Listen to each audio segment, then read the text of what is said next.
Virtual Racing School was developed to provide support to the next generation of sim racers. No matter if you're a rookie or veteran or what car or track you'll be racing, our goal is to provide training every step of the way.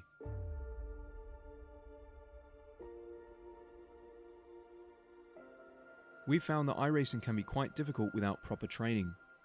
There needed to be a way to prepare for on-track racing. With VRS, you can literally learn from the best sim racers in the world, including four-time NASCAR iRacing World Champion Ray Alfalla. And Ray Alfalla is a four-time champion of the NASCAR Peak Antifreeze iRacing Series. Three-time iRacing Grand Prix World Champion Martin Kroenke. Martin Kroenke becomes a three-time world champion. Rallycross World Champion Mitchell de Jong. Mitchell de Jong is now champion for the iRacing Rallycross World Championship Series. And many other top sim racers. Data packs include everything you need to start learning. Our World Championship coaches create the data packs by setting a hot lap or a series of fast laps for you to compare, analyze, and replicate.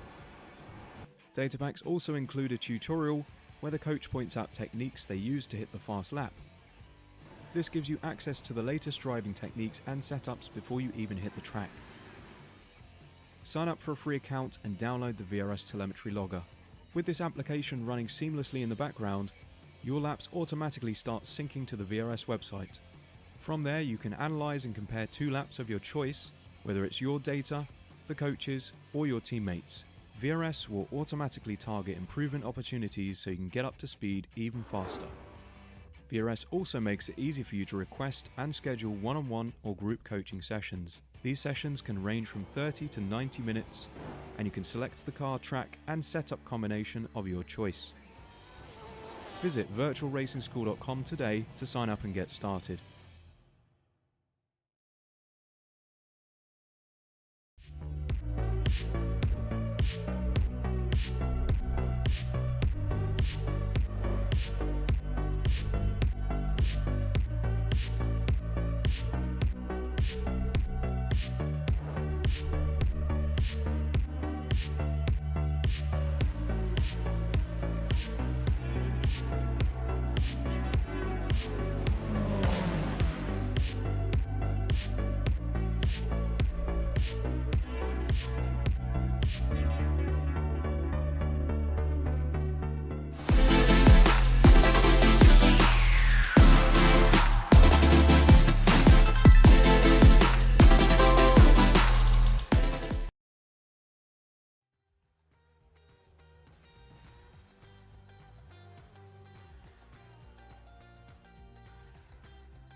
Good evening and welcome to the FindingSpeed GT3 League final round of the season here from Suzuka on Apex Racing TV.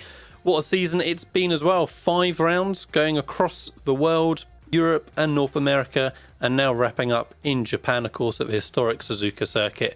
We've had a fantastic season so far here in these GT3s. And we're looking forward to another cracking race today out there with 32 cars out on track. My name's Lee Thompson, looking after you today for commentary with Dane Baird alongside me and Samuli Kumo working the production in the background. Dane, we've really enjoyed looking after this season on these 5 races so far. It's been kind of frantic racing the whole time, even though there have been 45-minute races in these GT3s. They felt very much like kind of sprint races. Yeah, that's definitely right. We have seen the drivers really going at it. There's not been anything like you might see in PESC where everyone waits for the very last lap to just make their overtakes. You see big trains all the time. None of that here. There's been non-stop action throughout almost every single second of the race. There'll be someone involved in a battle that we can keep our eye on. So yeah, it's been good for the first 4 rounds.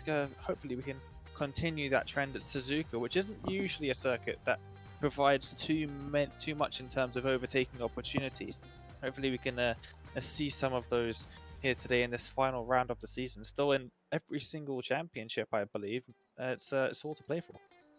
Yeah, absolutely. I think you're right. It's looking pretty close out there. We'll have a look at the championship standings right now. In fact, now what we need to keep in mind is that for the championship standings, the drivers get 1 dropped round through the 5-round season. So their lowest score will get dropped.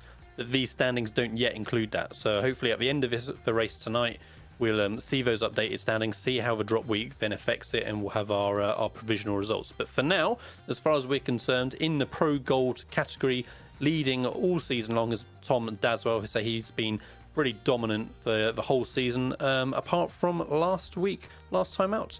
Then Yusu Kataya is in second with 143 points, Jensen Edgenson's in third, Stephen Broomfield fourth, and Mikko Malkavara in fifth, who had a very good result last time out.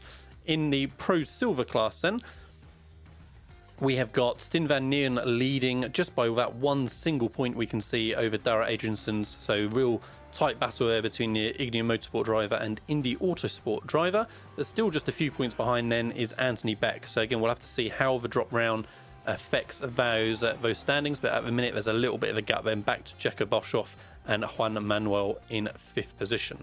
On to the Pro Bronze, and I think we're going to see a pretty similar tight battle through those top spots that we can see. So Timothy Bray there with 142 points, a little bit of breathing space at the minute, but then it's super close look for the rest of the podium in the Bronze Championship. Kosh Kelly 130, Alex Peck with 128, and Angel Pedrero with 127. Ed Knight then just a couple of points further back in fifth. So yeah, all three championships really looking super close at the top. Will really be interesting to see where they end up after this final round. Then in the Teams Championship, Race Gear currently have a little bit of a margin over Indy Autosport, and then Ignium Motorsport just a couple of points back. Altitude Esports in fourth, and then Ignium Motorsport Spark another 25 points further back in fifth position. So like I say, it's kind of a lot of intrigue here in the commentary booth of how the championship standings are going to end up with the drop week still to be found out, really, Dane. Yeah, so even after the checkered flag, depending on where all the drivers end up, it might not be massively obvious as to who's actually going to finish where in the championship. Although one thing is pretty much certain, is that if Dadswell does end up winning this race, he has almost certainly won the championship out in Pro Gold, but it's very close in quite a few other categories. And having a look at the timing tower in practice, of course, so far. Still a couple minutes left of that before we head into our 20-minute open qualifying session with all the cars out on track at the same time.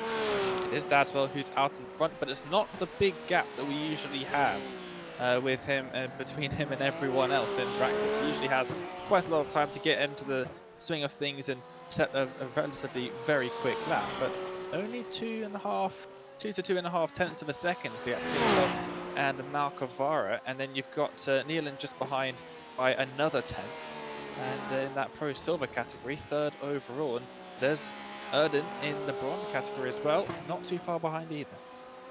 No, good to see, as normal, the silver and bronze drivers mixing it up at the front. Like I say, looking promising. We've got just a few minutes left of this practice session, then we're into our 20-minute open qualifying. Before then we move on to our 45-minute long race with the mandatory pit stop due to fuel restrictions. So generally in the race, the guys will stop somewhere between sort of 1/3 and 2/3 through the time, and yeah, the strategy really hopefully will help mix things up and keep the intrigue going right to the end of the race. Yeah, so we got just about 1 second between first overall and 14th overall. So yeah, looking also a little bit further up than that, sorry, so 12th overall. So yeah, looking super close already. It'll be interesting to see how that translates into qualifying. Good to see, yeah, Malkavara really there kind of challenging Dadswell. As we said, he had a very, very strong round last time out at the Nürburgring. So yeah, hopefully he can continue that streak, and we'll see how the drop rounds from earlier in the season push him maybe a little bit further up the standings than he is right now. Malkavara currently down in 5th in the Pro Gold class, but I feel like yeah, he may well jump up a fair chunk. And it's also interesting to note, just for anyone who hasn't watched this series before, the points between the driver classes, so Pro Gold, Pro Silver and Pro Bronze, they're all separate. So first in Pro Gold will score you the same number of points as first in Pro Silver and first in Pro Bronze, and so on with second, third, and so on. The drivers are not fighting for points between the classes. However, in qualifying, it's all open. Everyone is fighting for the same spots on the grid. So when you've got Nealon up there in first overall, he's got 3 places back to Boshoff in second. In terms of points, if this was the race, it would still just count as first and second. But if this was qualifying, he would still have that 3-car gap between himself and the driver. So qualifying is all open, but in the race, it's more just managing the traffic of the other drivers in other classes rather than actually fighting with them for points.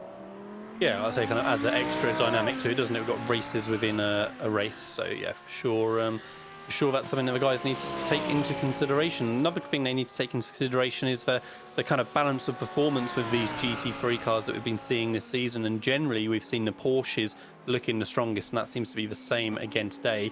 4 of the top 5 are currently Porsches, with just that lone Lamborghini then for Neon in 3rd position overall.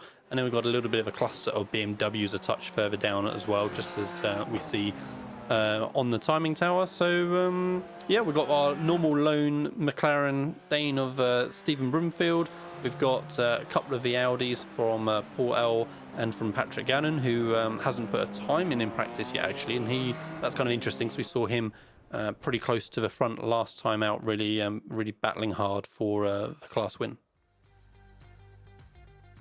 Yep, and that is the end of practice then, and the drivers will all be heading straight out onto the circuit as they usually do. There they all are, getting into their pit boxes now onto the circuit, trying to find themselves a place to draft. We sort of talk about this every single race meeting, and it's always a bit of a question as to whether getting in the draft is going to help you more than it will hinder you, as a couple of drivers going side by side out of the pit exit.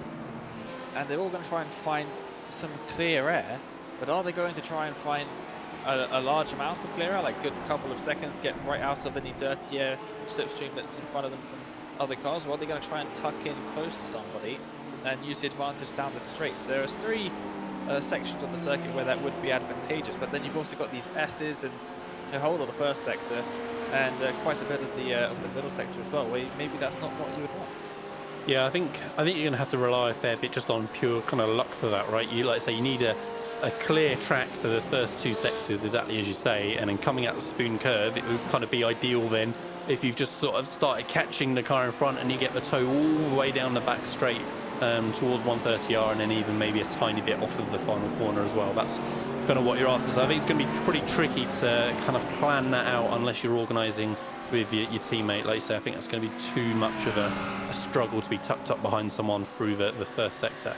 So interestingly, Dane, something I hadn't picked up by looking at the names in the session, current championship 2nd position pro gold driver Yusi Kataya is not in the session today. He's just watching on the broadcast with us in YouTube, not driving out there on tracks. So that's obviously going to have a big effect on the championship. That really takes the pressure off of Dadswell a little bit of having one less driver who's really there fighting with him to have an opportunity to challenge in this final round. So it feels like it's going to leave it then much more down to Malkavara, who we're on board with at the minute, and also Jensen Adriansons as well. But yeah, no Kataya. Yeah, that's definitely going to put the pressure off, or take the pressure off of Dad's squad there. Just having a little bit of an incident into the Casio triangle, where I think a couple of the drivers, quite a lot of the drivers, so forming a sort of slow train, similar to what we see in F1 and Monza, and they were just trying to get a good exit out of there, get a bit of a gap, and I think it was Ed Knight just did not see that coming out of 130R and had a bit of a moment trying to avoid them. Luckily he did avoid them and no one got too much damage from that, as someone's run wide through turn 1. But we're taking a bit of an onboard lap at the moment on board of Dan Ocaranta, heading through the first sector now, through the S's. Very long one right here, through the right, then try and get it as far to the right hand side as possible before swinging back left, up over the hill, and then back down towards the Degners. And this is quite tricky, because if you want a bit too wide, it's very bumpy on the exit curve. You can't really take too much of it. There is an off-track out there as well, so in qualifying you definitely don't want to be taking too much of that curve. Through there pretty nicely, now into the kink before the braking zone of this hairpin.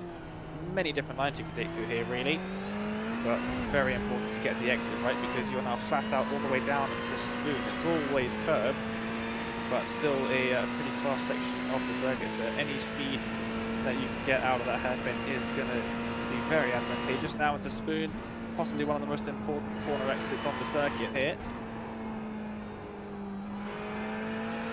Use all the width available on the outside, and the speed is going to carry you all the way down in towards that final braking zone at the chicane, the Casio triangle. So it should be more or less flat out, I believe, in these cars maybe. Might be wrong here. Yep, there he goes. Bit of a lift maybe. Oh, there's been a couple of incidents up ahead. He's going to avoid them on the grass. Bit loose on the brakes. Is he going to make it? No. There's going to be an off track there, and that's going to invalidate the lap time. Give him a slowdown as well, so the next lap is going to be a bit of a waste as well. That's very unfortunate stuff. It was looking like a pretty good lap there from Macaranta. Yeah, it was looking pretty good, and like I say, yeah, that one incident between the two cars kind of ruined 4 cars qualifying laps, and it's extra frustrating somewhere like here at Suzuka, where it's such a long lap as well. 2-minute long lap, and like you say, for Ocaranza, then yeah, presumably having his next lap ruined as well by the off track. He's going to be cursing under that helmet, I'm sure. But fortunately, we've got plenty of time with the 20-minute qualifying session, and so hopefully I get that opportunity again. We can see Tom Dadswell has already put his banker lap in with a 1 minute 57.79 as he then pirouettes into the barrier at Degner 2, was it? I just glanced away, but I think that's where it was.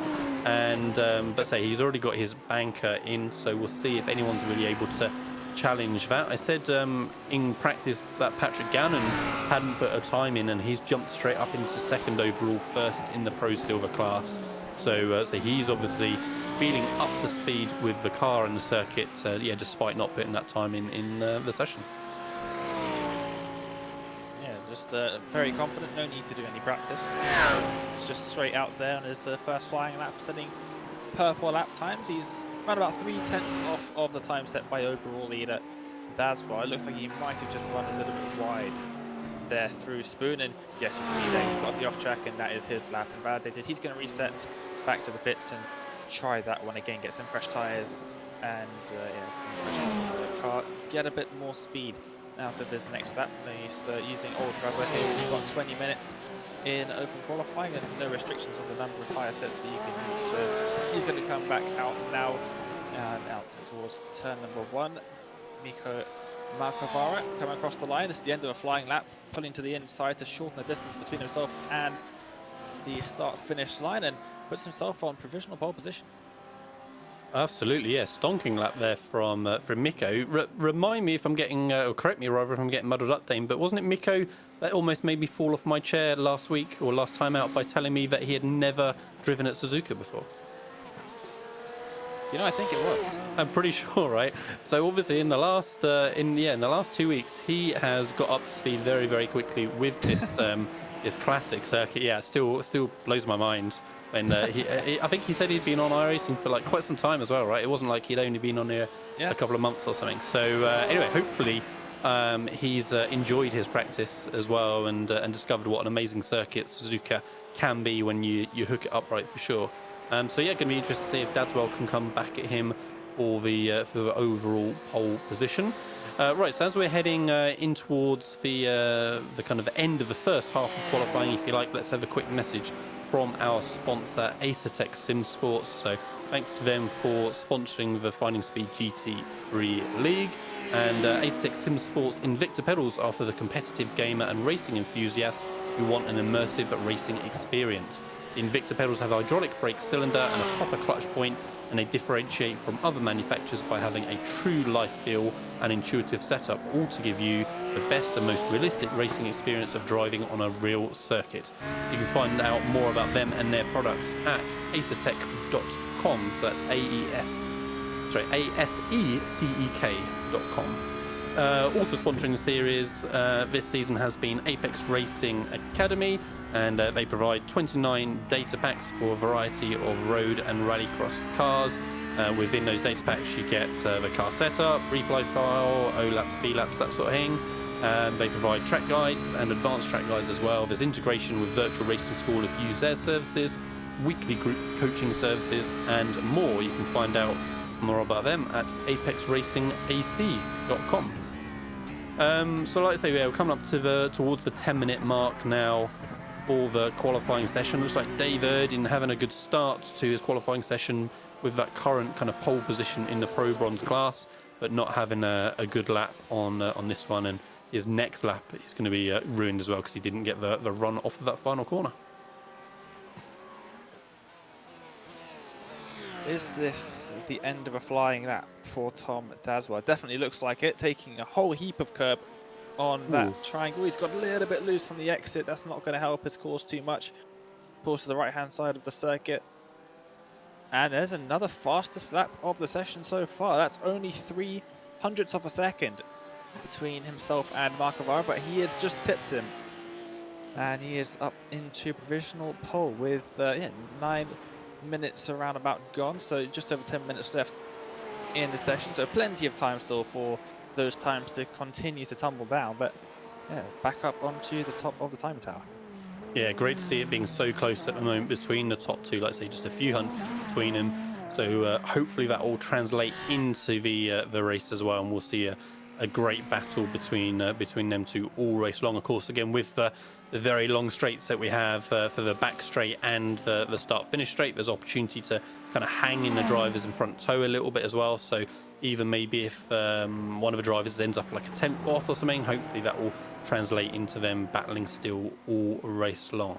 So let's have a quick kind of glance at where we're up to as we're halfway through the session. So we know that Dadswell has got overall pole position with Malkovara in second, as we've been talking about those throughout. Patrick Gannon just improving his time and cementing his current pole position or lead position for the Pro Silver class, with still Stin van Nielden in second, but yeah, just a 10th behind or so. Then in the Pro Bronze, yeah, we've got David Erdin still leading that class, and Timothy Bray, again, just about a 10th or so behind. So although they've got a silver driver between them at the minute, yeah, super close there as well. So yeah, all three classes, we've got a 10th or less really between the top two on each one. And back up. Yeah, sorry, Dane, absolutely. So instantly Dadswell back out as well. So yeah, Dadswell going out to respond. You literally see that the outlap icon appear as that lap from Malkovara comes in. So yeah, good to see. Yeah, another best part of a 10th found from Malkovara on that one. And I dare say again, if one of them gets a bit lucky with traffic, it could make quite a difference as well. Again, if they just catch, as Dadswell catches the outside curb, I think, on Spoon. Yeah, if one of them catches the draft at the right time, that could suddenly make a big difference for one of them as well. And you can expect to see that happen a good few more times throughout the course of the evening.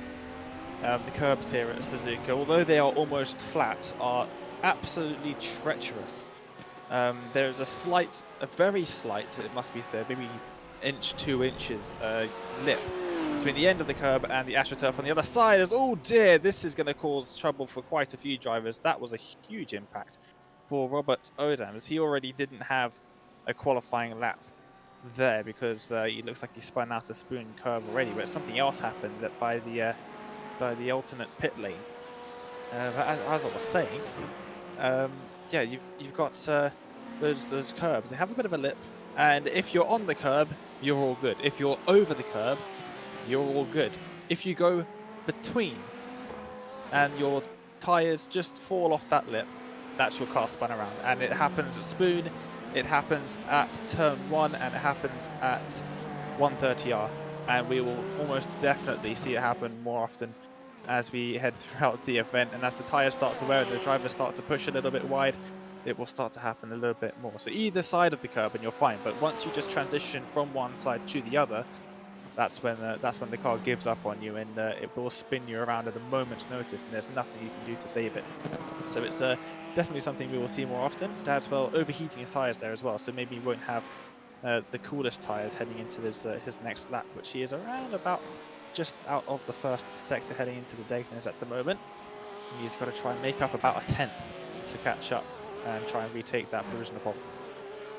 Yeah, and I think Malkovara just found like another 100th or so a couple of moments ago as well. So yeah, he was still pushing hard, trying to counter Dadswell's any improvement he could make. But yes, it wasn't a big chunk of time that time by. Looks like Dave Erdin's jumped a fair bit further forward in the Pro Bronze class as well, isn't it? We can see that he's 6th over overall first in the Pro Bronze class, 58.192. So yeah, mixing it well and truly with the silver and gold drivers around him.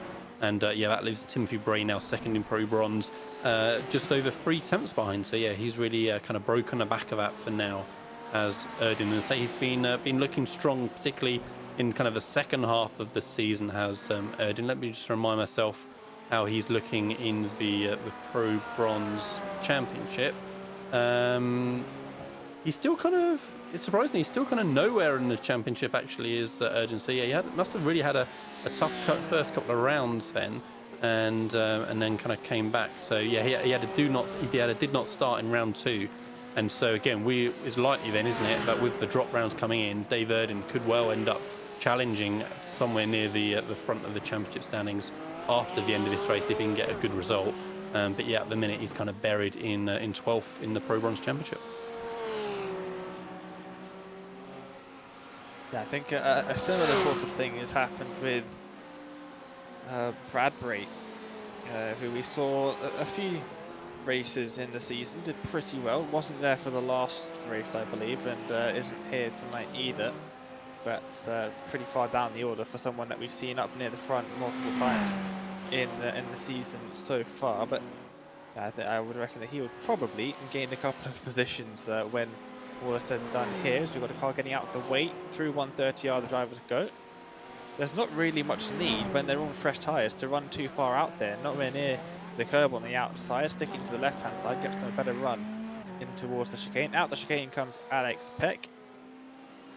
And is this the end of a lap or the start of the lap? We're about to find out. Over the line, it was the end of a lap and the start of a new one. It looks like no signs of slowing down for Peck. It wasn't an improvement last time by, but only just maybe 7/10 of a second. Oh, it gets a bit loose in towards turn number 1 and 2 as well.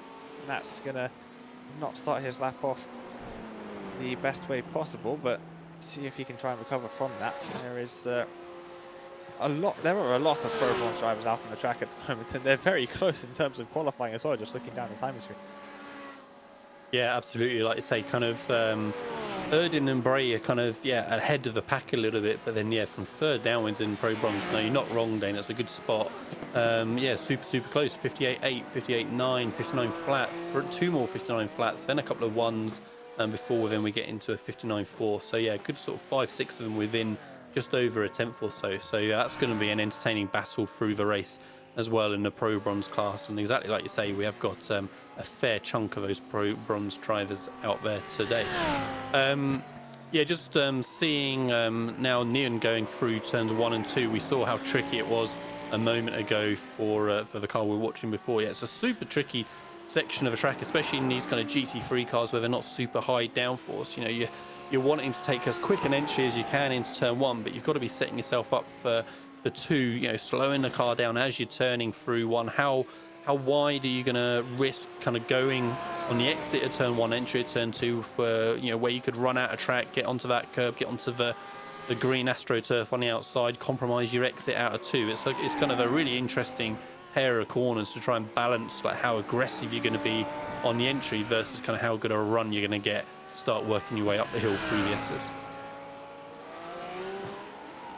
Tom Dadswell hasn't really managed to start bringing back that challenge on Malcavara, has he, Dane? He's only going to get one more chance as well, by the looks of things. He's got about 30 seconds to get back to the start-finish line before he will run out of time to start a new lap after that flying lap. So it's going to be tight for him as he went into the pits there to just a few moments ago, caught it on the screen, and looks like he overshot the pit entry, which we saw a couple times at the Nürburgring for round 4, and it cost quite a few people a lot of positions.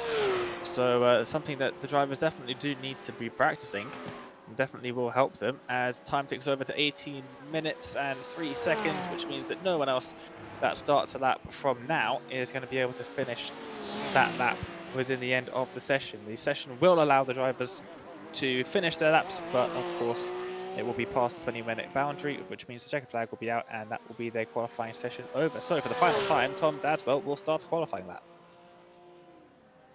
He certainly does. So we can see that was kind of him building up on that last lap for this final attempt that he's got. So hot into that tricky turn 1, turn 2. Looked pretty clean. Hit the apex on 1, out to the outside curb on 2. A little bit too much maybe curb on the entry of 2 there on the apex. But now comes the, say, super tricky Essex, where you're kind of balancing the throttle and the brakes and the steering to try and keep as much momentum as you can all the way through, not let the car slide if you can help it, because you're just going to be overheating the tyres all the way up, giving yourself less grip for the next one going on. Then up for Dunlop curb, super tricky as you come up over the crest as well. Again, looking very, very clean so far from Dadswell, but what is it going to be to challenge Malcavara into Degner 1? Big hit of that inside curb. Degner 2 gets it slowed down okay, though. Run out wide over that green AstroTurf on the exit of Degner 2. Then we got this little kink heading into the hairpin that we watched before. Hard on the brakes, and another early turn in from Dadswell. So Dane was rightly saying that there's different opportunities in the hairpin for lines that you can take, and both the cars that we've been on board with so far have kind of turned in like very early into the hairpin and tried to carry the momentum through the corner. Now we're coming up towards Spoon Curve again, super tricky, a bit like turns 1 and 2 really, where you're kind of going hot quicker into the first apex and you're trying to slow it all the way around into the end of Spoon Curve. A little bit of curb on the inside was nice, runs out wide as well. It looks super clean and fast at the minute, but again, is it going to be enough to challenge for this pole position on Malcavara? Just 130R to come. We heard a little bit of a lift on the last car we're on. Was it this time? Or pretty much flat, I think, Dane, wasn't it? Didn't really hear a lift on that one. Now into Casio Triangle, hard on the brakes. Is he going to scramble all over the curb on the inside? He does, a little bit of a clip, bit more on the second one, gets a good drive off the corner. He's going to stay tight to the pit wall, we'd expect. And the moment of truth, was it going to be enough? Can he beat that 157.5? He goes into the pit wall, and I'm guessing he knew then that wasn't quick enough, Dane. And we don't get a time come up on the timing screen to see what it could have been. But it looked clean, and obviously on his Delta, Dane, it just wasn't quite enough coming off of Casio. Yeah, the tap to the pit wall is what caused it to not be clean. I think it looked very clean up until that point, but yeah, probably just not enough of a Delta. It was obviously very close though, because it took him right into the line to realise he wasn't quite going to make it. Still, drivers out on the circuit setting lap times, I believe, was a minute past the end of qualifying, so anyone who crosses the line now is finishing their lap, and that will be the end of it.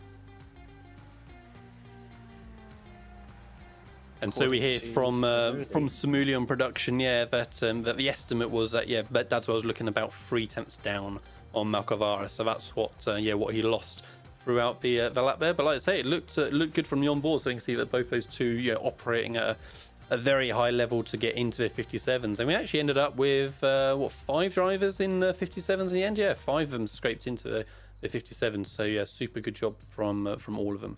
So we're just waiting for the session to roll over, as we've still got a car out on track, just keeping the session active, and then once we've had that, we can confirm the starting grid then for this the 5th and final round of season 3 of the FindingSpeed League here from Suzuka. As I said, what a fantastic circuit for us to finish the season on as well, and hopefully it will bring us some more great racing like we've seen the rest of the season.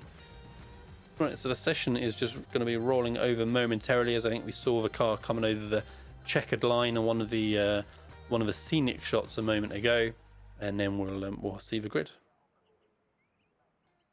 And just like the session wants to make us wait, everyone is off of the circuit, no one is on the circuit. There are actually some drivers in the pits that haven't crossed the line, and whilst those drivers are in the pits and not in the garage, they will be counting as on the circuit to iRacing, so iRacing doesn't want to kick them off. So we will have to wait for another 20 seconds or so before we can get the drivers to grid up, and then 45 minutes of racing for the final time of the season. And looks like Dadswell is going to have his work cut out for him for possibly one of the first times this season against Malcavara. Usually he's ahead, and maybe some mistakes creep in that cost him some wins here and there, but usually he's the best driver on the circuit. But right now, it's like Malcavara has tipped him for that pole position, and we'll see what they can do out in front in the race. You've got to go back to 5th overall to find the first Pro Gold driver.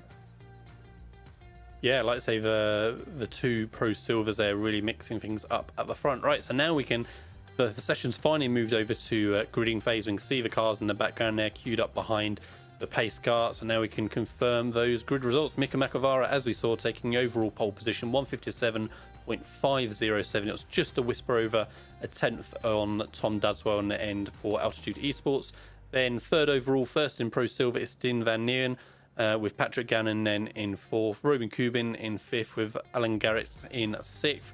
Dave Erdin then did take the pole position for Pro Bronze, seventh overall, with Dominicus Yevasea in eighth. Cole Gray actually jumped up unnoticed by me for Pro Bronze, so yeah, good job from him to get that second position in bronze.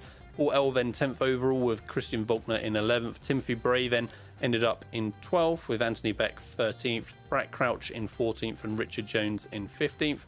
Ed Knight in 16th, with Jakob Boshoff in 17th. Stephen Broomfield then in the lone McLaren in 18th, with Luke Davis in 19th. Colin McKenzie in 20th, with Kosh Kelly in 21st.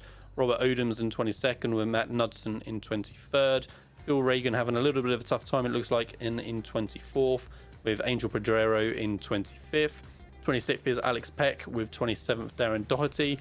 Dan Ocaranta, who we had that on-board lap with a little bit earlier on, in 28th. Steve Brown in 29th. David Villarano in 30th. Carlos Espada in 31st. And Ollie Morgan lining up in 32nd position. So that's who we've got out on track today. 32 cars. We see them all lined up there just before 1:30R. So it's just going to be a short section of the pace lap, and then we will be green flag out of the Casio Triangle and thundering down into turn one. I hope, Dane, that as normal the guys can get themselves through, well, not just turns 1 and 2 really, turns 1, 2 and the S's, and if they can manage to get through pretty cleanly up to that point, then hopefully we should be on for a good race.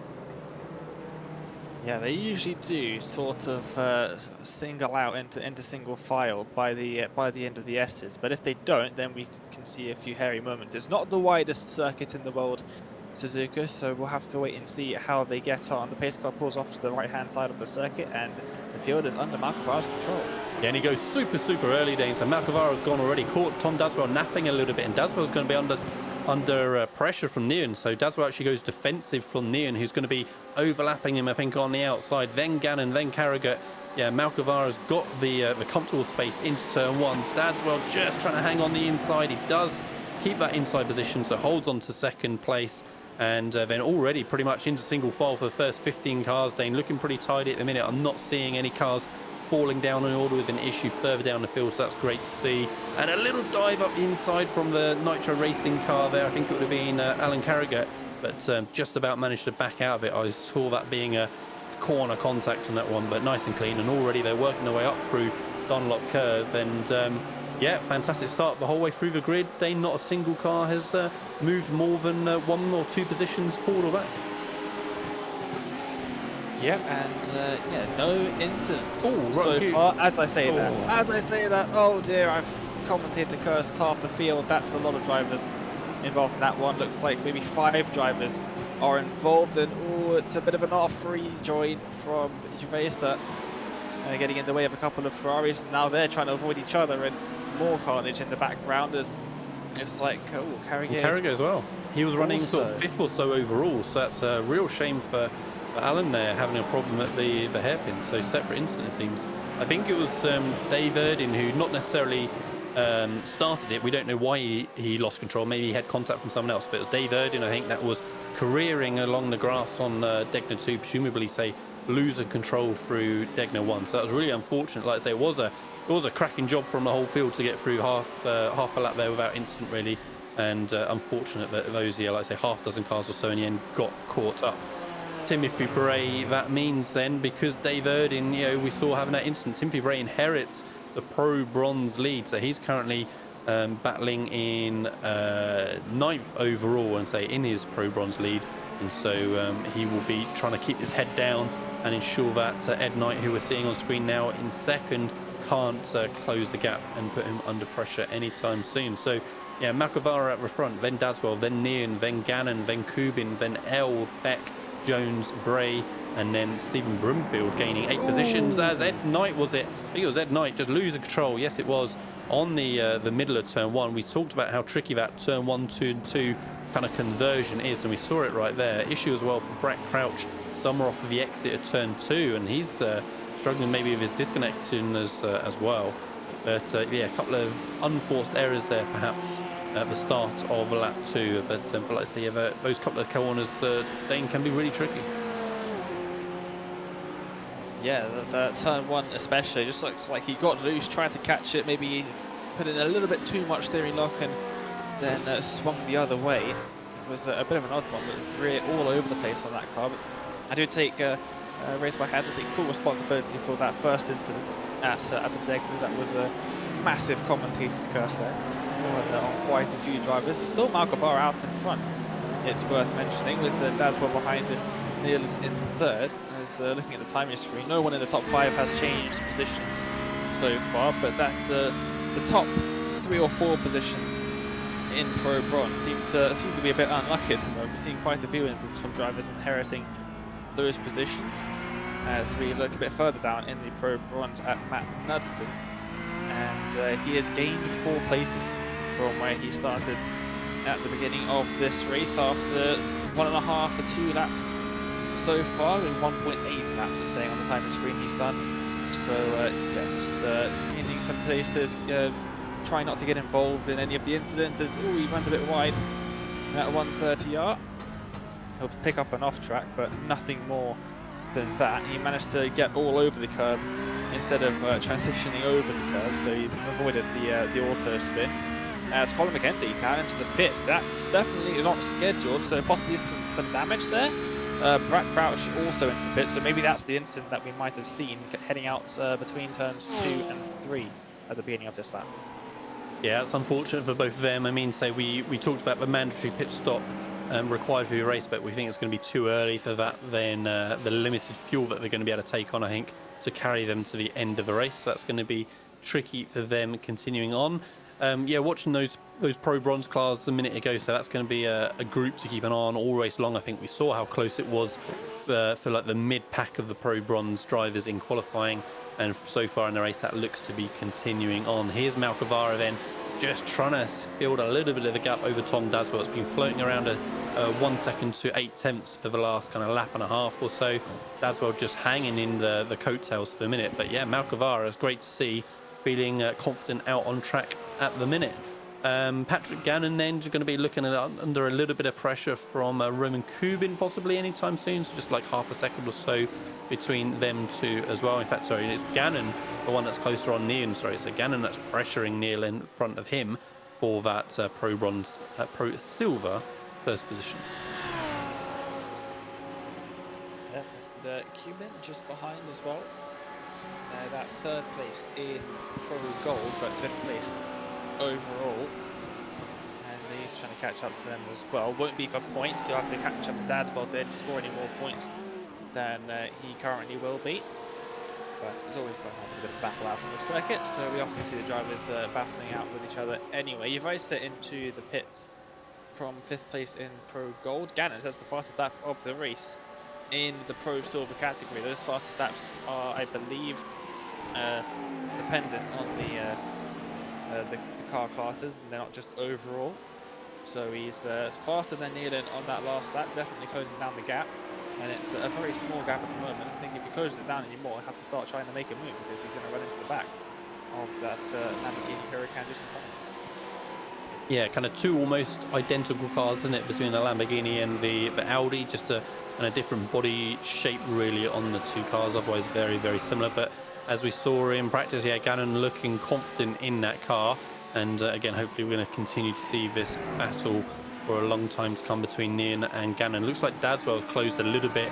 We saw up ahead there briefly on Malkavara as well, so yeah, he's close to within 3 tenths now, when it was that 8 tenths to a second a lap ago. And Gannon hard onto the brakes, into the hairpin, trying to get the run off of that corner, set himself up for a good position coming out of Spoon Curve in a minute, and see if he can get the run down the long back straight.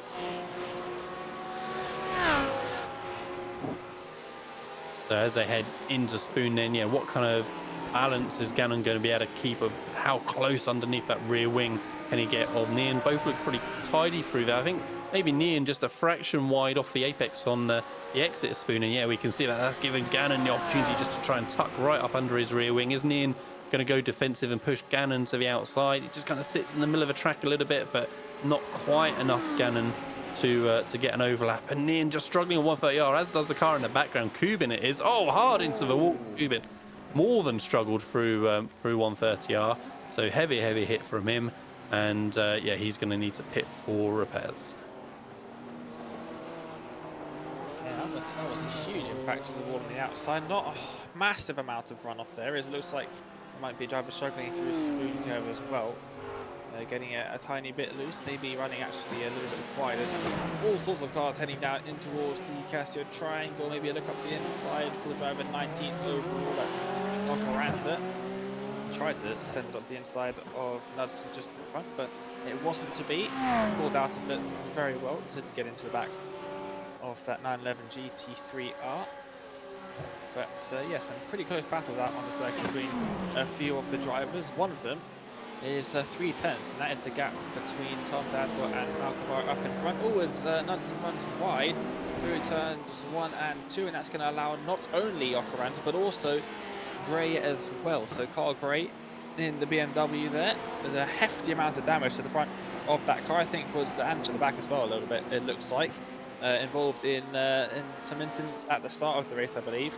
Working his way up a little bit. He's down 11 places, yeah, from where he started. Of course, starting second on in the Pro Bronze category, involved in that incident here at the Degners. Oh dear, that's not a place you want to go side by side, and that is why it narrows up massively, and 2 cars somehow avoiding the wall, but both of them stuck really in an awkward place on the inside of the track on the grass. So a bit of contact there, hopefully not too much damage to the cars. It didn't look like massively heavy contact, Lee, but definitely contact that's cost them a lot of time. Yeah, a lot of time lost, like you say. They're both lucky they didn't give a big hit to the wall as well. But yeah, I mean, it's like you said initially, Dan, it's just not really a place you try and overtake into Degner 1, is it? So very optimistic it seemed like for Brown. You're relying really on the car on the outside bailing out of it. And yeah, Ed Knight decided not to, and it kind of inevitable contact ensued. So unfortunate for both of them, but yeah, kind of getting back up to speed again. David Villarano here for Nitro Racing Team. Oh, just touching the grass and taking his teammate out, Dane. I was just going to say that in the background a moment ago, whilst I was talking about the previous incident, I saw Villarano go very, very wide on Degner 2 and have a big moment on exit. And then he has another moment on the entry to the hairpin. He puts the right edge of his car onto the grass on braking, couldn't get the car stopped, and unceremoniously punted his teammate out onto the wall. So that is not going to be a very popular, a very comfortable team discord a bit later on, I'm sure, when they catch up again. But unfortunate for them, Malcavara under a lot more pressure now from Dadswell. So how's their last laps? I mean, Malcavara is just maybe dropping back on the pace ever so slightly. They're back into the kind of a high 58s, and we can see at lap 2 they were kind of half a second quicker than that. So Dadswell clearly feels that he can go quicker. He's got more pace available, and he's trying to give Malcavara a bit of a hurry up. We'll see if he is any kind of real sort of rush. Is he going to look to set up a move down that back straight towards 130R? We saw a minute ago, Dane, with it was Gannon, wasn't it, that we're watching the slipstream. There didn't really seem to be a huge amount of draft. I mean, unless Gannon come off of the loud pedal and decided just to sit there, he wasn't a mile behind and didn't really manage to get a huge amount of tow. But let's see if the same is now for Dadswell. We'll see. It's Porsche on Porsche rather than Lamborghini or Audi. Maybe that's going to have a bit of a different effect. He does seem to be gaining. But yeah, you're right, not much at all. He lifts off, interestingly, and that is crucial. We have seen this many times before with the pit lanes, with the mandatory pit stop. It's a fuel-regulated pit stop, so they have to do it if they want to finish the race. If Dadswell decides he's faster, okay, fine, don't overtake him, just lift off into the corners. If you know you're faster, lift off into the corners. You won't lose any time. You can see almost identical lap times last time by between the top 2. Lift off, save fuel. If you save fuel for the half an hour before the pit stops, the half an hour or so that we usually see in this series, then you can take a shorter pit stop because you don't have to put as much fuel into the car. And yeah, then you can overtake in the pit lane. And that's very effective. We've seen it many times before in this series, in other series. It's one of the biggest parts of strategy in short course racing in NASCAR as well, saving the fuel. So, and also obviously the speed race. But yeah, that's something that he might start to think about. He's not really usually in this position though, so maybe he won't think about it. That's what he's in this series at least very used to sitting out in the front. So we'll see what he decides to do. As he runs a little bit wide and a bit loose as well through Sector 2's exit. But yeah, that's definitely something he should keep in mind. Try and save that field. There's just about a car's length between Van Nielen and Gannon for this battle for 3rd and 4th overall, but more importantly in terms of points, 1st and 2nd in Pro Silver. Yeah, like I say, great to see the pair of little battles going on at the very front of the field for now. The lap times are really kind of dropping away quite quickly for both these little pairings. So last time by, both sets of say runners for Pro Gold and Pro Silver both lost sort of 3-4 tenths of pace just in a single lap. So we'll have to see how that kind of continues through the race. You know, does a particular driver manage to not have the same sort of degradation as others, and is Gannon going to get a bit more of a chance for an overlap this time? No, same again. He kind of tucks up under the rear wing but isn't really able to do anything about it before they get to 130R. You see the weather conditions up on the overlay as well. So 76 degree Fahrenheit track temperature. We'll maybe keep an eye on that a little bit later, see kind of how that affected things. But yeah, so certainly the lap times are dropping away. Dadswell just lost a couple of attempts that time by as well. So Malkovara's got a tiny bit more breathing space up front. Oh, and a bit of a wiggle there from Nian just as we cut away through turn 1. I think he got through turn 2 happily, but yeah, having to just correct that car a little bit. Timothy Bray in that Pro Bronze lead in the big BMW. Looked pretty nice in turn 1, missed the apex for turn 2 though, and just puts himself under pressure from Broomfield, and Broomfield almost getting into the back of him in the flame-spitting McLaren as they work their way through the S's. But Bray really just needs to try and keep his nose clean, doesn't he? So if he thinks Broomfield is being a bit too racy, sticking his nose in places he doesn't really want him to be, it might be better for him just to come off the throttle on one of the straights and let him by and stay with him. He needs to make sure his lead in that Pro Bronze class stays secure. Kosh Kelly is the next car back in Pro Bronze, who's looking a good sort of 6-7 seconds back. And there we go. I looked away, Dane. Was that a mistake from Bray, or has he done exactly what I said and just come off the throttle and let Broomfield by? I think it was the latter. It looked like for a second he got loose, but I think he was just turning out to the inside of the circuit very quickly. You can see in that camera shot, he's got a small gap to Boshoff behind, but of course Boshoff is in a very similar situation to Broomfield, in that his position relative to Bray means absolutely nothing other than keeping car between himself and the driver in second place in Pro Bronze, which is Kelly. But there is quite a substantial gap between Bray and Kelly, so that's not something that Bray needs to worry about, as we just about reached 1/3 distance in the race so far. Broomfield looking very feisty through that SS section, didn't he? And in his McLaren, and he'll be trying. Of course, no points that he can really gain realistically. It's very unlikely he'll be catching up to the 2 fastest drivers in the series by quite some margin, but try and make his way up through the Pro Silver field in the top 5 of that category, and see how high up the field he can finish in this final race of the season as he crosses the line to start lap number 9. Oh, it looks like a bit of a lunge to the outside. He just about pulls out of that one, Alan Caritier. Of course, he obviously had that incident into the hairpin on lap number 1, as we've got a couple of pit stops being made. That's Cuban and Peck. Now, I know that Cuban already had a lot of damage to his car from that incident at 130R. I'm not sure if he got it fixed or not. It looks like he probably didn't, because it looks like there is a lot of quite a lot of scratches on the left side of his car, but I'm not sure about Peck. And it looks like scheduled pit stops are coming in now. A lot of drivers with damage coming into pit early and fueled up to the end. Yeah, like I say, that makes sense, doesn't it? You've been kind of struggling on through the rest of the race. At the earliest possible moment you think you can get away with it is a time to come in, and we were kind of bang on the 1/3 mark, weren't we, as they started coming into pits. So yeah, we'll keep half an eye on them a bit later in the race and see where they shake out with the rest of the runners not yet to stop. Yeah, Richard Jones is the next guy on Stephen Broomfield's hit list as he tries to continue moving his way forward next onto the Pro Silver drivers. Yeah, I think Timothy Bray did exactly the right thing there that lap ago, just letting Broomfield go. He's got plenty of space to the car behind, and just try and keep the pace up now by staying with the cars in front. That seems the sensible decision to make. So we're just settling into this phase of race now where we got a couple of little battles going on for different little pairings like we got on screen, but otherwise the guys are just kind of waiting to get to their pit stops and deciding on their strategy. Are they going to go early? Are they going to go late? Are they going to get caught by traffic on their outlaps? And we'll really see how that then affects things as they go into the second phase of the race. Here's a great view of our two pairings between the Pro Gold and the Pro Silver classes, Malkovara and Dadswell, and Nian and Gannon just kind of sticking his nose in slightly into turn one. And actually that kind of worked a little bit. Maybe it seemed like Nian then just missed his line a little bit into turn two, but he still managed to get a late apex and nothing then doing from Gannon. But Nian's doing a cracking job at the minute, Dane. He's been under pressure from Gannon like the whole race long so far. And we've not seen significant mistake, like I say, maybe an odd apex here and there, but it's not enough to now build Gannon an opportunity to try and get by.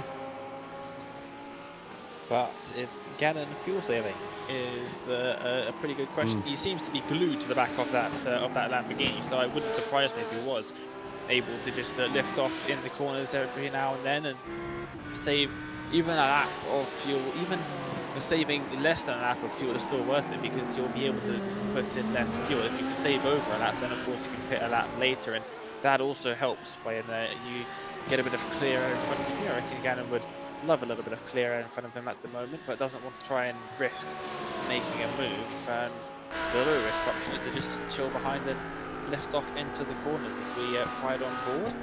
We'll see what happens. These guys aren't going to be pitting for another 10 minutes or so. If they pit when they usually do, that's almost every single race so far. They've been pitting on the half-hour mark, more or less. So hopefully they do the same, and we get a bit of a predictable strategy. We'll see now. Is he going to lift off? Yes, he does. Looks like it sounded like, at least for me, that Nilan also lifted off. Whereas we were looking at Dadswell and he was going completely flat through that part of the circuit. So maybe Porsche versus Lamborghini and Audi things, or maybe these two drivers just not pushing as hard. Yeah, maybe. I think, wasn't it through qualifying that we kind of picked up on Dadswell not lifting? So I kind of wouldn't be surprised if they're all lifting to some degree kind of in the race through 130R. But yeah, like you say, for sure, Gannon, yeah, super close down that back straight, not really able to do anything about it before they got to 130R. But yeah, cracking view from the front bumper of Gannon as we work our way up through the S's. I mean, it's just such an obvious thing about classic circuits around the world, isn't it? Is that you have these great elevation changes, and yeah, it really adds something to the character of the circuit and the prestige and the racing that we get there. Interesting as well at the minute, Dane, through the S's and up through Dunlop, just seeing how much of a different line Nian and Gannon were taking. Nian was tending to try to open up the corners a lot more, carry a bit more speed, but he's travelling further. And Gannon was generally straightening them up just a little bit more and kind of keeping things a little bit tighter and a little bit tidier. Yeah, and that's almost all down to the drivers. Obviously, certain cars will prefer different types of lines. Some cars are more momentum-based, whereas others are a bit more nimble. As you were saying earlier, the Lamborghini uses an Audi chassis and very similar cars under the hood. So when you've got these two cars, they're almost identical in terms of how they handle. They're both mid-engine, so it's definitely down to the drivers, their different styles of driving. So it is definitely interesting to see, and they're both setting identical lap times. So yeah, it really does show that, especially around this circuit, through some of the corners, you can definitely have very different lines. And he's once again extremely close as they make their way down in towards 130. Oh, you can see the tyre marks in the graphic from that incident earlier on in the race, and maybe a little bit of getting loose from Van Yedden into the braking zone there, but nothing major. And he will retain the Pro Silver lead across the line. Looks like Dadswell's caught right back up to Malkovara as well, setting lap times 2 to 3 tenths quicker every single lap for the last few laps, trying to get back onto the back bumper of the Finnish driver in front of him. Yeah, and it does seem those lap times have kind of stabilised after them kind of dropping away pretty consistently for like 4 or 5 solid laps. Stephen Broomfield sticking his nose up the inside of Jones into turn 1. Not quite enough momentum that time by to make the move, but is he going to try a little bit of a cutback before the S's? It's a bit of a lunge if he does make it, but he decides to settle in this time by. But yeah, Broomfield feeling like he's still got the pace to try to move up another spot, if not in class, then overall.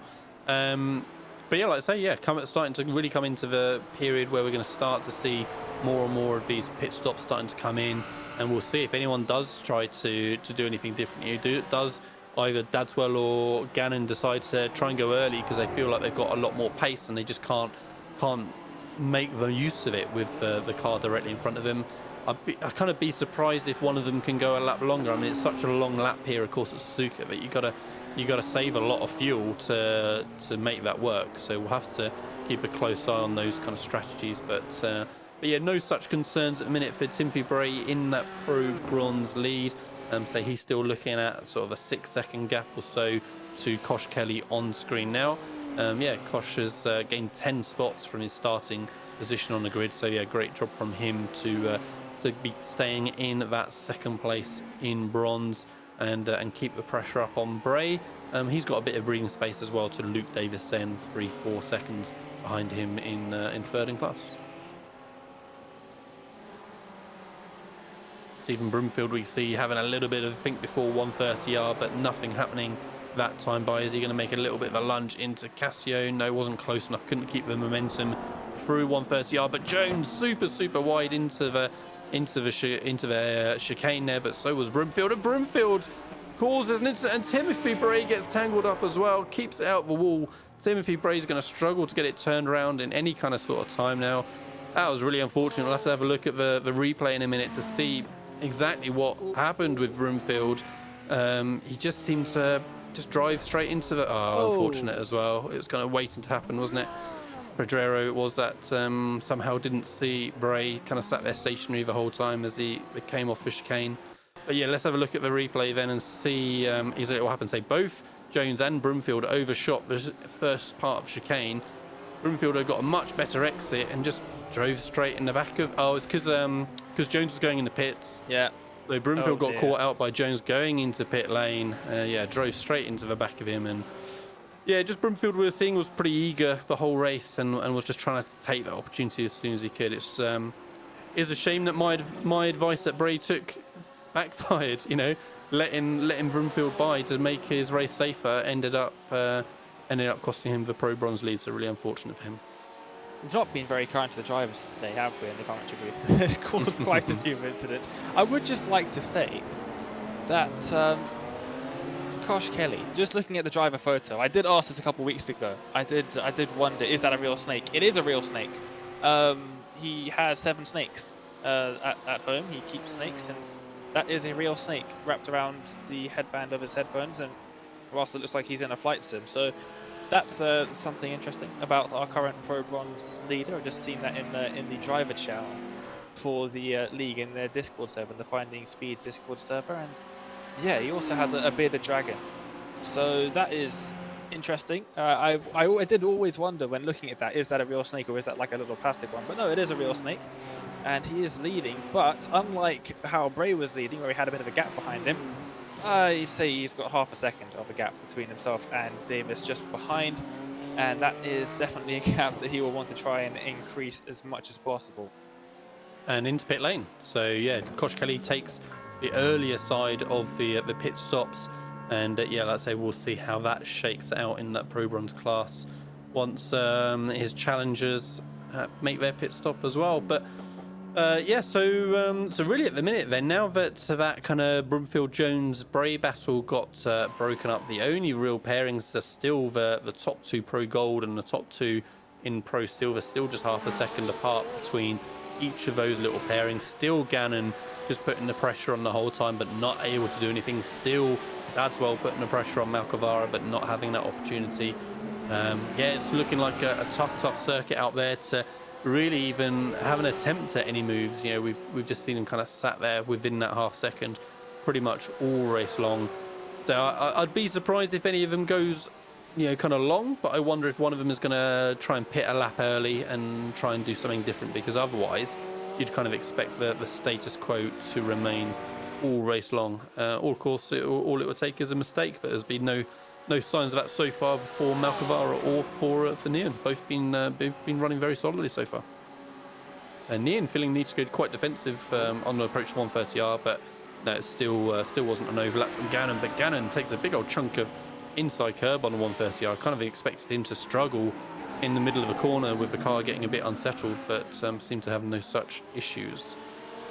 Pit lane, Malcavara into pit lane. There we go. So Malcavara has gone a lap earlier, as has Nian. So Nian and Malcavara have gone a lap earlier. The two cars behind, Dadswell and Gannon, have gone a lap later. So let's see, does like the whole field practically pit this lap? In which case, yeah, Dadswell and Gannon has gone long, or is it more that it's going to turn out that Malcavara and Nian have gone a lap early? We'll have to wait and see.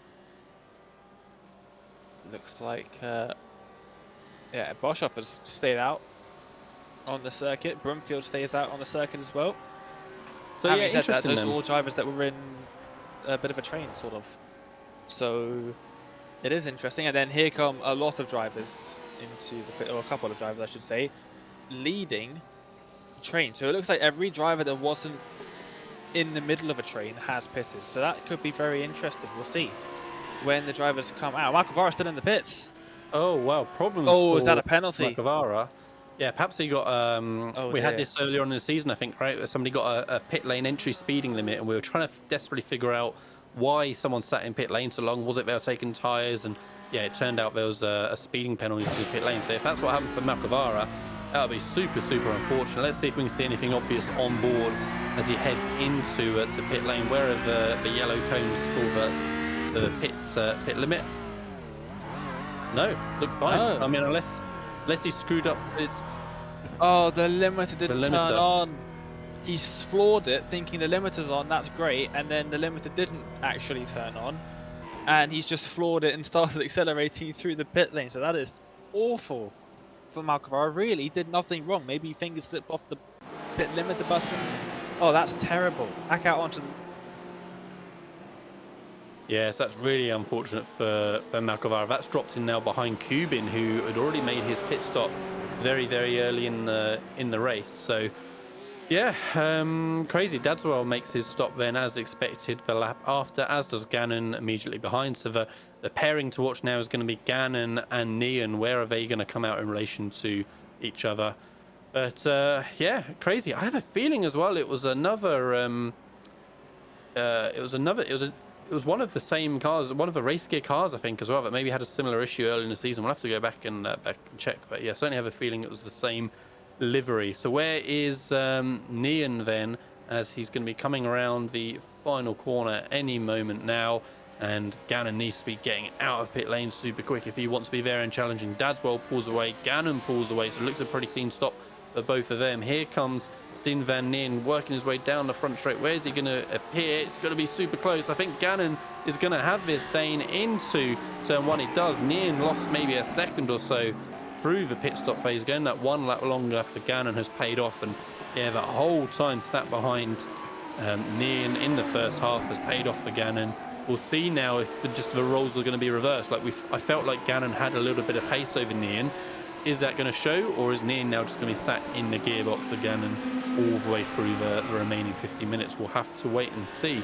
Tom Dadswell, well, he's got kind of let off the hook a little bit, because again, that looked like an epic battle that was going to continue through the rest of the race. But now he's got, 2.5, 3 second lead over the Pro Silver drivers. But of course, the next Pro Gold driver is all of a sudden now Stephen Brumfield, who suddenly appeared in second position in Pro Gold class. So Dadswell really looking super, super comfortable for not only the class win, but of course the Pro Gold Championship win as well, because that, with his drop week, will give him the race win in every counted round in the championship. So that will be Dadswell secured for sure. Where has Timothy? I was going to see where Timothy Bray has kind of ended up after his incident, but yeah, unfortunately he's kind of nowhere now in the Pro Bronze class, all the way down in 10th position in Bronze after that damage, and then presumably he's taken his pit stop since then as well. So that's really unfortunate for him. Kosh Kelly still has a 2-3 second lead in the Pro Bronze class over Luke Davis. So after they came through their phase of pit stops, yeah, no change there in the Pro Bronze, but yeah, just shock at the very top of the standings. Yes. And so let's Very odd. Ooh. Flash of the headlights. I think is that just the McLaren's pit limiter? Oh, they did this. Well, Broomfield did this in qualifying, and there we go. Makes an overtake in pit exit. How about that? Looks like one of the other drivers involved in this coming onto this right in towards turn number 1. Not the sight you really want to be seeing. Heading down the pit straight. All of a sudden, out come from the pits, not one but 2 cars side by side. Yeah, super close for both of them. I say lucky they managed to avoid contact and didn't do anything too silly. It wasn't for class position, of course. It was between a Pro Gold and a Pro Silver, but nonetheless, yeah, Broomfield got that spot, and he's got a pretty clear track in front of him now, just to kind of keep his head down and make sure he can retain this this second spot in the Pro Gold class. Mika Malkavara then recovering 4th in Pro Gold. How much gap has he got to Kuban in front? 2.5 seconds or so to Kuban in front. So that's certainly doable for Malkavara to get back on the podium in Pro Gold. But yeah, devastation for Malkavara. I'm sure, like you said, it certainly seemed like he judged it nicely on pit entry and just hit his limiter not coming on. Really unfortunate. But yeah, if he can get a podium, then that'll be a strong result at least for the final race of the season for him. And again, we'll see how that affects his championship standings as well once the drop rounds come into effect. So now that those pit stops are done, we haven't really got any obvious kind of huge battles going on. We've got a couple of yellow, couple of orange markers on our timer screen, which means between sort of 1 second or half second gaps. One of those are on screen right now between Phil Reagan and Alex Peck, but not for class position. Reagan in Pro Silver and Alex Peck in Pro Bronze. Gannon equally. Dazwell's lap time more or less, maybe a 10th difference out in front, but Dazwell still increasing that gap. Of course, really doesn't need to be. You could drop back a considerable amount of time and still finish ahead of Broomfield, which is the next driver in his class that he has to worry about in terms of points, but out in front with just over 10 minutes left in the race, plus any time after the checkered flag begins to wave, as Alex Peck is right on the back of Reagan as we've been watching. Maybe actually looked a little bit loose there, the driver with the 396, and maybe a slowdown. Phil Reagan to the inside. Doesn't look like enough time lost to be a slowdown, really. It looks like he just let him pass. Yeah, a little bit of a strange one there, and I think maybe say it was a little bit of a slowdown. Yeah, he's still trying to deal with something perhaps, but we'll have to see what he ends up doing. Cole Gray is going to be catching him pretty soon as well in the Pro Bronze class. He wants to try and jump ahead of Reagan, of course, and try and challenge Alex Peck in the next bronze position. So down to less than 10 minutes remaining in the race. Timothy Bray trying to recover. Ocaranza just in front of him, both for class position in Pro Bronze. We should see Timothy Bray being able to dispatch Ocaranza anytime soon, I think, because we've seen the good pace that Bray's had, well, all season long, but certainly in this race. And we see Ocaranza struggling with the rear car, spinning off up ahead as well. That's Ocaranza's teammate of Dave Erdin in the Nitro Racing team. But had a little bit hot into Degner 1, I thought, then for Ocaranza, but he manages to get it slowed down enough. Timothy Bray very wide on the exit of Degner 2. He's going to have a bit of a lunge into the hairpin, not quite close enough this time, but very tight on the inside of a track for Ocaranza on the brakes. And yeah, that should give Bray a good opportunity to try and be in a good position for the exit of Spoon Curve and working his way down into 130R. Yeah, so let's see what he can do. It looked like he almost tried to go all the way around the outside of the hairpin there for a moment. Oh, he's got on the curb. He's got over the curb, over the lip, but that's really not helped him at all. Drew Spoon, he got loose and actually caught it before it started to slide. He realised he was about to start to slide and yeah, tried to correct it even before that happened. He did a very good job of doing that. And luckily for him, Ocaranza ran wide on the exit of Spoon, slowing down and allowing Bray to catch back up down the back straight there. And now big deep brakes there for Timothy Bray. And we'll see now he's actually got a very good exit here. This might be a good opportunity for him to try and get past, see if he can use the draft of the car. Unfortunately, he's in that massive old car, and he's got a tiny little Ferrari in front of him. We'll see, the draft is massively powerful, but he is going to get to the inside. He's going to be able to send it up the inside into turn 1. Yes, he is. And he gets that move done, does he? Yes, into turn 2. So great stuff for Bray, and he moves up into 7th. Just unfortunate that he isn't right up at the front. Yeah, like I say, for sure he should be there challenging for the Pro Bronze win, fighting with Kosh Kelly. But yeah, nothing happening with that today. Again, he should be looking good for the championship, I'd imagine. But again, we'll have to kind of hold our breath on that until the end of the race when the drop rounds are taken into account and see exactly where we end up. Looks like it's going to be pretty close at the minute between Alex Peck and Phil Reagan. Again, we switched perfectly on time, and actually it's becoming a 4-car train now. So Peck, Reagan, Gray and Carragher recovering from his incident earlier on still. So we should see Alan Carragher being pretty quick, I would think, through this little group of cars and trying to challenge us. Oh, I thought Gray there was just going to get into the back of Reagan, but just about managed to get it slowed down. You can see the car really squirming away, quite unhappy as he was trying to wrestle control of it. But yeah, these 3 cars now, Peck, Reagan and Gray, Reagan, Gray and Carragher, all going to be on top of each other as they come to 130R. And Carragher almost getting into the back of Reagan there as had a big old lift before 130R. See what he can do. There's a nice little train formed up at this part of the circuit here. I'm not sure if that's the Porsche or if that's just a bit of bent wing at the back for the driver at the very end. I think it's Carragher there. But definitely some wonky things going on with the rear wing of that Porsche's. Looked to the outside but couldn't quite get late enough on the brakes, and Phil Reagan retains that 7th position in the Pro Silver category, up ahead of course Peck and Gray in the Pro Bronze category, 4th and 5th.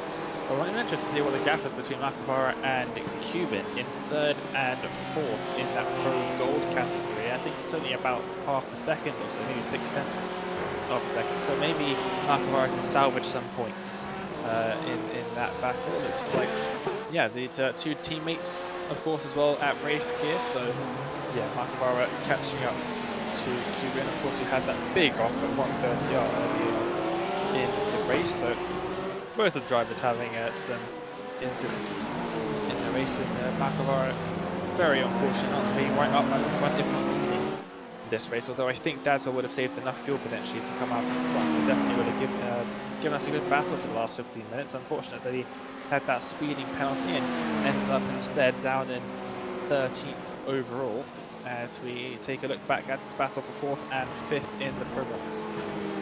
Yeah, Gray really trying to see if he could find a way by before the spoon curve that time, but nothing happening. Malcavara moves straight past Kubin on the approach to 130R, so that looked very comfortable. I think Kubin just kind of allowed him by in the end. But how's this battle developing? We see Carragher in the background trying to get the inside on Reagan, and Reagan just has to slot in behind in the end. But yeah, just in front of them, Peck and Gray looking super close as well as they head into Casio Triangle. And yeah, actually instant for Gray, so we'll see in a minute whether that was contact or whether Gray just outbraked himself. But that's going to allow Carragher an opportunity to try and get by as well. But yeah, they did look super close as they approached Casio Triangle that time. And Carragher completes the move, then Gray does have to relinquish. He settles in and issue ahead for Peck, so very wide through turn 1, so just struggling a little bit at the minute to keep hitting his marks, keep it nice and consistent. And again, he's going to be under pressure from Carragher, who's gained those 2 spots already and should be a 3rd anytime soon, I'd say. Let's have a look then at exactly what happened into Casio. Yeah, I saw they were super close as they come out of 130R. So is there going to be contact, or does Gray just outbrake himself completely? Yeah, he just outbrakes himself. In fact, they both outbraked themselves a little bit. Peck did go very deep into the chicane as well, but yeah, Gray just overcooked it even more. That's not the first time we've seen drivers run wide at turns 1 and 2 either, especially not in this later stage of the race with the tyres definitely not up to the same grip levels as they were near the start of the race and in qualifying in practice. so drivers definitely will be struggling for a bit of grip. And one person who's not struggling for any grip out there is Carragher, because he is all over the back of Peck at the moment. Peck's tyres clearly gone as he goes through Spoon now, and I think we might be seeing what is the word I'm looking for here? A Big setup. oversteer moment for Peck there as well, as he come off the Spoon. And yeah, just lost all the momentum for him, and now Carragher, just able to drive straight by him, but well, not quite by him, but should be in a strong position for 130R. But yeah, that was lucky from Peck that he didn't end up spearing into a wall or anything. He managed to gather it back up. Here's Gray challenging straight away on Peck. Are they going to outbreak himself into Carragher? They don't, fortunately. And Gray trying to just barely keep his nose in, has to give the space, loses the rear on the second curb. And yeah, that allows Reagan the opportunity just to sneak straight by. Great little battle here between what was 4 cars, now 3, as we can see Carragher is broken away. And I dare say it's going to continue for a couple more laps still. Reagan going defensive into, attacking into turn 1. I think it was defending from Ray initially, but no, he's attacking Peck. And Peck gives him loads and loads of room. Should be able to get a better drive off the corner. And then into the inside line for the first of the S's. Oh, Gray just overcooks it completely. That looked pretty poor judgment there on first viewing from Gray, just completely tagging Reagan round.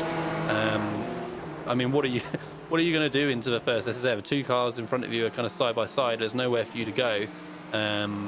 Needed just been a bit more patient that time by, but yeah, unfortunate that nice little battle got resolved there in a fairly unceremonious way. So here it is from Gray's view. Yeah, we can see Peck and Reagan side by side as they come into the first of the turns, and Gray just so hot.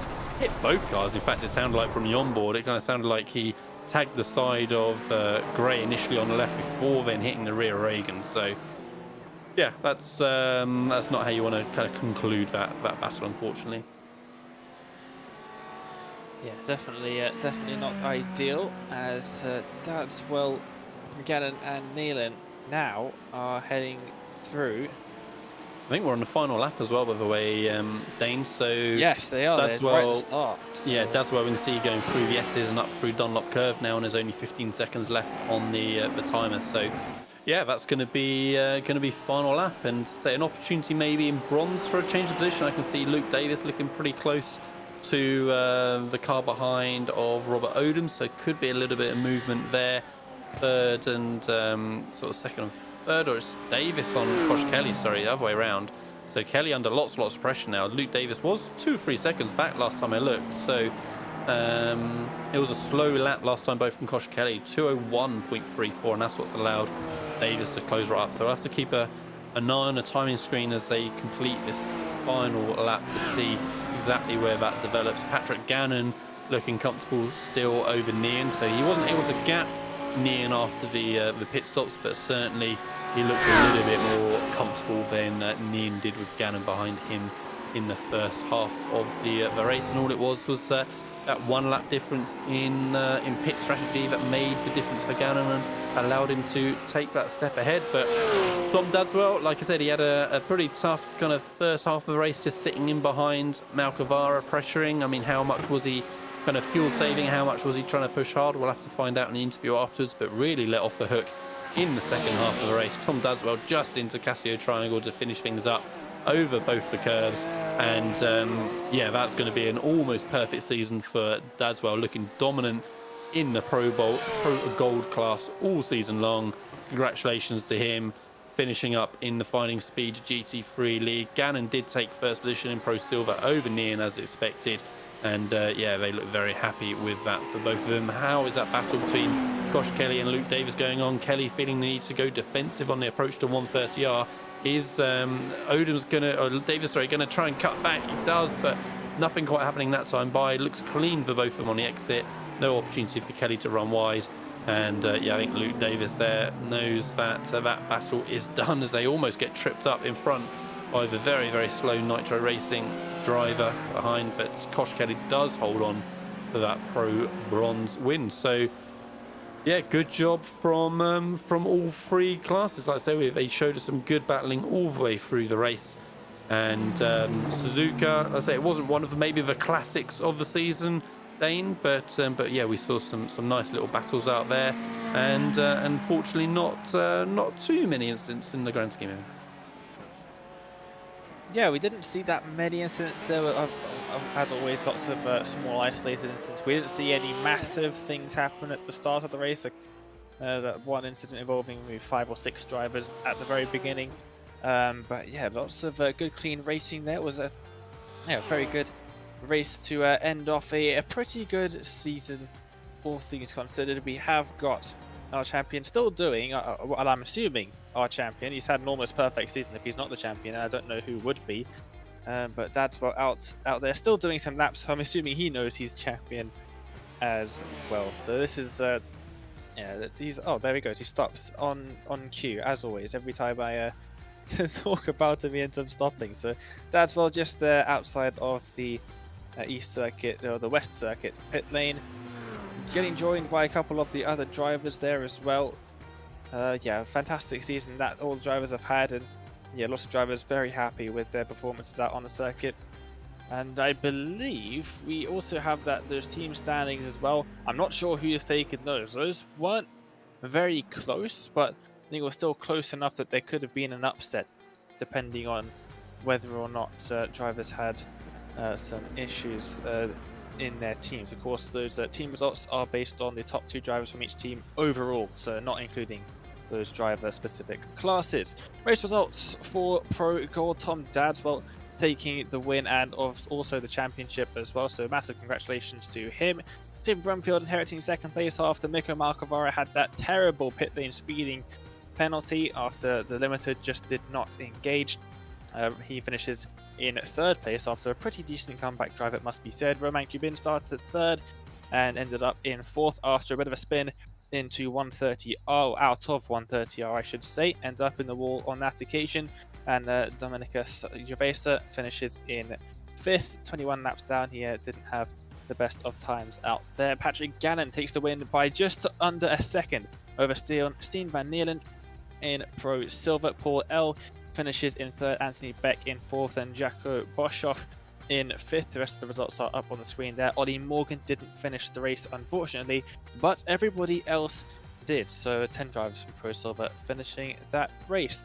Finally, Pro Bronze. There we go. It is Kosh Kelly taking the win by just over a second ahead of Luke Davis. Robert Odoms in third, just 5 seconds behind. Alex Peck out in fourth position, had a pretty good battle with a couple of drivers near the end there. Angel Pedrero in fifth place there. Timothy Bray really was leading for a while and really should have been leading right until the very end, but unfortunately got caught up in a completely unrelated incident and finishes in sixth after, again, pretty decent recovery drive. The rest of those results are up on the screen as well. A couple notable drivers having issues throughout that race, but it is time to have a chat with who I'm assuming is our champion. He is waiting. He's the only driver waiting for an interview. He joins us now.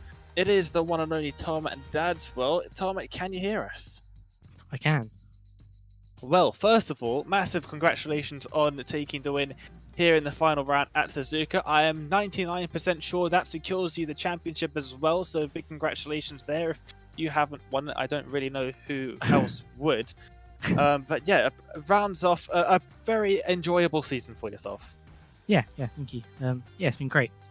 Obviously done season 1 with my teammate Mark.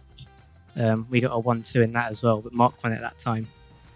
So it's nice to get the win this time. Yeah, and you had some pretty good battles with a variety of different drivers. Obviously, you had Mikko today. You've been battling with Ted throughout a couple of rounds of the season as well, but always seeming to be the one driver right up near the front. This time, maybe a little bit more different, where you're in second place. I know for most of the season, you've been the driver leading for some of the race, at least near the start. But this time, I am assuming what you did is this is your race strategy: is stick behind and save fuel, because it looks like your pit stop was a bit slower, a bit quicker there, I should say. Yeah, I managed to save the extra lap over Nico. And then Mark, my teammate, came into the Discord and told me that he maybe sped in the pit lane or something. I'm not too sure what it was, but being unfortunate for him. It's going to be a great race in the end, I think. It would have been mega close. Yeah, it definitely would have been close. It was very close for the first half of the race. If it wasn't down to fuel strategy and say it was just a half an hour sprint, no pit stops required, do you think you would have the pace to get past him? I know obviously you would have been sticking behind to save the fuel, but if you didn't have to save fuel, do you think you would have been able to get past him at the end? I'm not sure. I think he was running a slightly different setup. I think he was running a lot lower wing, so he was a lot quicker down the straight, which would have made it like very difficult to overtake. Because through the first sector, that's where I was gaining most of my time on him, like with the higher downforce. So I think overtaking would have been very, very difficult. Yeah, it's always a bit of a bummer when the driver in front of you is running a lower downforce setup, because there's almost no chance to get past them. They just sort of pull away from you in the straights. It's very demoralizing when that happens. I've got one final question for you. Out of the 5 rounds of the championship, we visited 5 pretty different circuits, really. What is your favorite of the 5 rounds of this season as the season wraps up here at Suzuka? Road America. I think this is by far probably one of my favorite tracks in the whole game. So to see that come up on the schedule was quite nice. It is one of those circuits that always does seem to pop up on the schedule, so it's probably a good circuit to have as your favorite, because you almost always get it. Yeah. Well, that's certainly very interesting. I think probably my favorite round, having watched, was Hungaroring. Was pretty fun to watch. I never watched the race there on iRacing, so that was pretty cool. But yeah, Tom, first place here at Suzuka. I'm presuming first place in the championship as well. We'll see if we can get those championship results in the next couple of minutes before we wrap up. But if not, yeah, congratulations on a very good season for yourself and Altitude Esports as well. Before we let you go for the final time, is there anyone that you'd like to give a shout out to? Yeah, just the whole team, Altitude Esports, Mark, Jason. They've all been a great help over the last 5 rounds. And obviously our sponsors, Asetek Esports, Freem, and SimStickers. Well, thank you very much, Tom. Congratulations on the win here tonight and the championship as well. Hopefully we'll see you back on track very, very soon. But until then, thank you very much. Cool, thank you. Well, it was great to hear from our race winner here at Suzuka. I think that might be one of the first times we've actually heard from Tom Dadswell as well. So good to hear from him there in the end of a very good season in this FindingSpeed GT3 League. Lee, do we have any updates on the points? Yes, they're going to be available for the overlay momentarily, sir. You have a little bit more filling to do.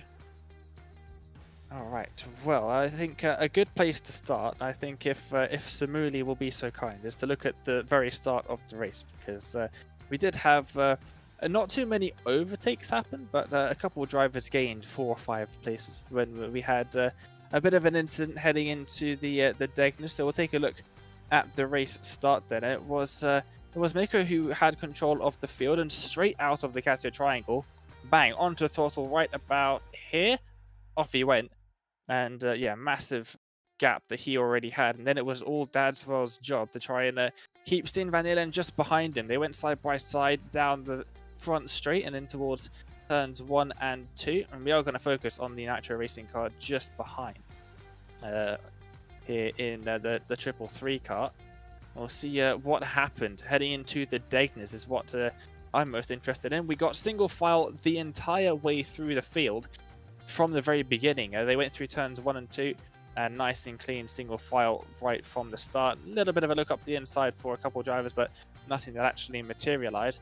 And here is where we started to see the first issues forming, and it is for this 333 car with the Porsche. We're looking at David Erdin. He was leading at this time the Pro Bronze category, and we'll see what happened here into the Degness. He goes through the first one pretty cleanly and then finds himself on the inside on the grass. Is it a big chunk of curb that he takes? I think it is, maybe.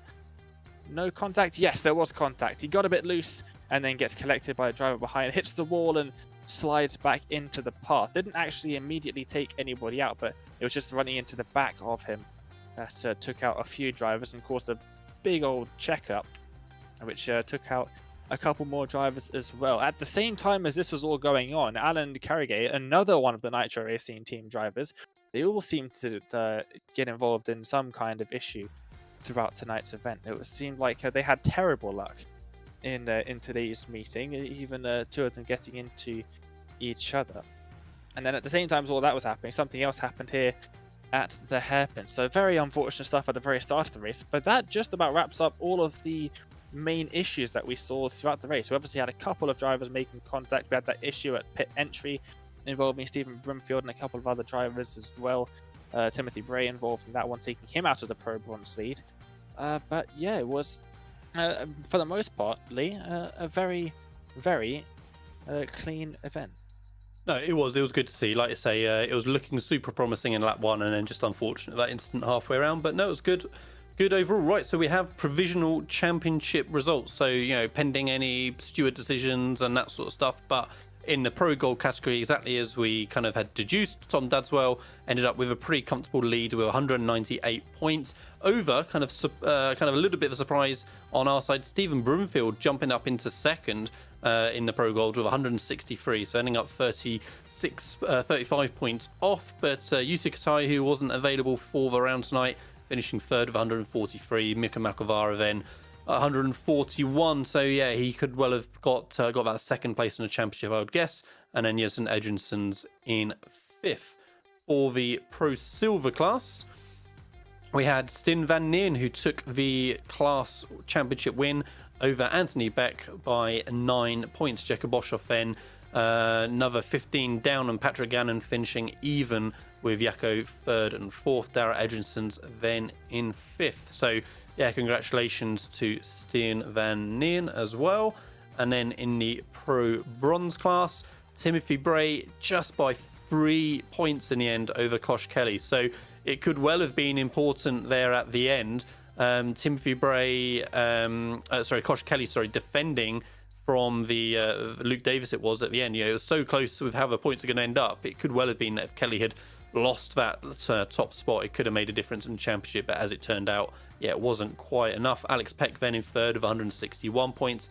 Angel Pedrero fourth with 159.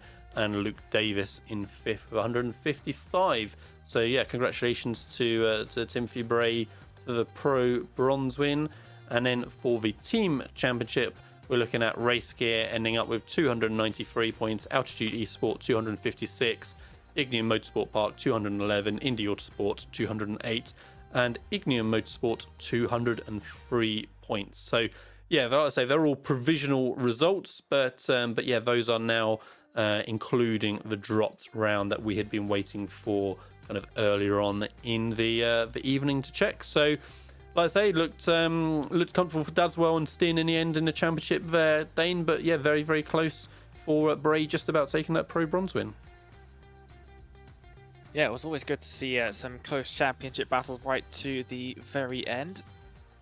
But yeah, a pretty awesome season. I've really enjoyed the 4 rounds of it that I covered. I missed the first round at Road at Atlanta, unfortunately. But yeah, the 4 rounds that I covered have been fantastic. I cannot wait to see what Mr. FindingSpeed Russell Barnes has planned for a potential 4th season of the series, and see if we can get covering that again, because yeah, I would definitely love to. These drivers have been great. It's been very enjoyable to cover this series, and yeah, the drivers have all been fantastic. We've seen some fantastic clean, for the most part, racing as well. So yeah, really good stuff. No, absolutely. And say thanks again to series sponsor Asetek SimSports. So you can find out more about them at asetek.com, asetek.com. So they provide Invicta pedals for the competitive gamer racing enthusiast who wants an immersive sim racing experience. Invicta pedals have a hydraulic brake cylinder and a proper clutch bite point, so they differentiate from other manufacturers by having a true life feel and intuitive setup, all to give you the best and most realistic experience of driving on a real circuit. Thanks as well to Apex Racing Academy, providing 29 data packs, track guides, integration with virtual racing school, weekly group coaching sessions, and more. You can find out more about them at apexracingac.com. So, like you say, that's going to be the season done for FindingSpeed. Like I say, it's been a great 5 rounds Road Atlanta, Hungaroring, Road America, Nürburgring, and then finishing up here at Suzuka. Very, very good schedule to pick, I think, for these GT3 cars. And like you say, hopefully we shall see them back again for season 4 in 2022. Hopefully we can see some more great racing then as well. So just before we leave you, just a reminder that if you enjoyed the coverage tonight and indeed the previous races, make sure you've subscribed on Apex Racing TV. We have broadcasts running most, if not every evening. Tomorrow night we have SRS Weekend Warriors and IGP Fun in the F3 cars. That's at 19:55 GMT for SRF and 21:25 for IGP Fun.